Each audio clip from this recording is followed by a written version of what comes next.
साहब जी ये अब सारा मामला आपके सामने है, बहुत टर्मोइल्स ऐसा मालूम होता है आपकी जमात के लिए। पहले ही ऑलरेडी बड़े मसाइल थे, अब पंजाब असेंबली क्या, पख्तूनख्वा असेंबली क्या, हर तरफ ऐसा गोया लगता है कि एक तलवार लटक रही है। ये आपका क्या आगे स्ट्रेटजी है सर? फिर आगे मियां साहब से भी सुना है मुलाकात कोई हो सकती है। ये जो आप हालात बता रही हैं ना, पंजाब असेंबली में जिस तरह स्पीकर लेके आया है रेफरेंस, जो कि कोई प्रोविजन ही नहीं, ना आइन में ना कोई रूल्स में है, और जिस तरीके पंजाब KPK असेंबली में अदम एतमाद की बातें हो रही हैं, इस तनाज़र में मैं बात करूँगा। इस तनाज़र में मैं छोटी सी बात ये करूँगा कि कोई चीज़ इनसे बईद नहीं है, क्योंकि मुल्क में कोई आइन और कानून मैं तो नहीं देख रहा कि आइन के मुताबिक और कानून के मुताबिक चीज़ें चल रही हैं। रात को एक साइफ़र आया और अदम एतमाद से एक साइफ़र से एक रिजीम चेंज किया गया।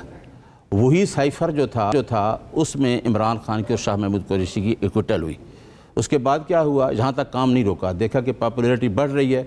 उसके बाद उसके ख़िलाफ़ झूठे 200 के करीब मुकदमात किए गए और उसको आइसोलेट किया गया, जेल में बंद किया गया।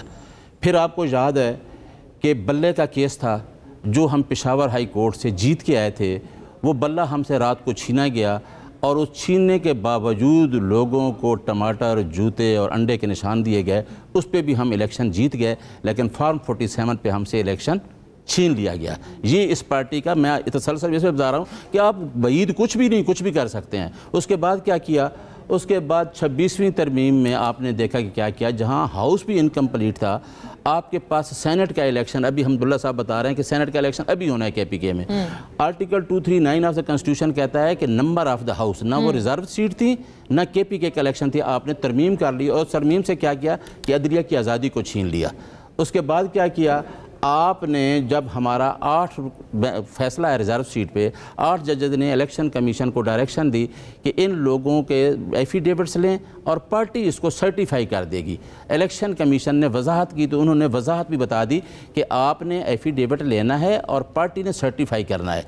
अच्छा, उसके बाद नियाज़ी साहब जाहिर है एक पास्ट का तो बहुत मैं इसी लिंक कर रहा हूँ, मैं आपका सवाल का लिंक कर रहा हूँ कि अभी भी जो हमारे सुन्नी इत्तेहाद पार्टी थी, इलेक्शन एक्ट में 2 चीज़ें, एक है आर्टिकल 51 जो डील करता है पॉलिटिकल पार्टीज का लफ्ज़ है। 11 जजेस ने इसी केस में रिजर्व सीट में, इवन देन जस्टिस काजी फैज़ा ने भी कहा कि पाकिस्तान तहरीक इंसाफ एक पॉलिटिकल पार्टी है। आइन के ऊपर इलेक्शन जो एक्ट है वो उसको ओवररूल नहीं कर सकता, वो सब्सिडरी लेजिस्लेशन है, उसके अंदर पार्लियामेंट्री पार्टी का लफ्ज़ है। अहमदुल्ला साहब बैठे हैं, क्या हमने अकॉर्डिंग टू कॉन्स्टिट्यूशन ज्वाइन नहीं किया सुन्नी इत्तेहाद को? तो आज ये कैसे कहते हैं कि जी हम अदम एतमाद की तहरीक लाएंगे?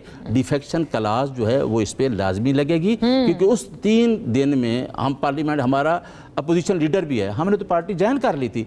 तो अब आके ये देखिए, ये सारी चीज़ें सुप्रीम कोर्ट में जाएंगी और ये चीज़ें वजाहतें होंगी और जो जाएंगी तो अभी ऑलरेडी गई है ना सर? गई हैं, मैं वहाँ से रिव्यू में आप लोगों को एक शिकस्त हुई। देखिए, हम डिफेक्शन क्लास में जाएंगे, अभी भी आप जाने का इरादा रखते हैं? इस वजह से जाएंगे कि सुन्नी इत्तेहाद को हमने 3 दिन पे ज्वाइन किया, और अगर ये क्या डिफेक्शन क्लास नहीं हो तो फिर भी सुप्रीम कोर्ट जाएंगे। और अगली बात, रिजर्व सीट का फैसला देखें कि 8 यानी आप एक बड़ी बात आपने, आई थिंक बड़ी खबर है कि आपने अपनी स्ट्रेटजी बताई, आप सुप्रीम कोर्ट दोबारा जा रहे हैं। आपने 13 जजेस के फैसले को रिव्यू, रूल्स कहता है कि रिव्यू उतने जज सुनेंगे, क्या 12 जज, 12 भी नहीं, अब रिव्यू पे पता कितने साइन है? 10 जजेस के साइन है, जी ठीक है, और 2 जजेस के साइन नहीं और 1 जज रिक्यूज कर गया है। और यही इलेक्शन कमीशन, जब पंजाब असेंबली टूटी थी और जब डिसॉल्व हुई थी KPK, तो बंदयाल साहब का फैसला था, उन्होंने कहा नहीं, ऑर्डर ऑफ द कोर्ट है, ये 3 और 4 का फैसला है, 5 और 3 स्ट्रेटजी है, बट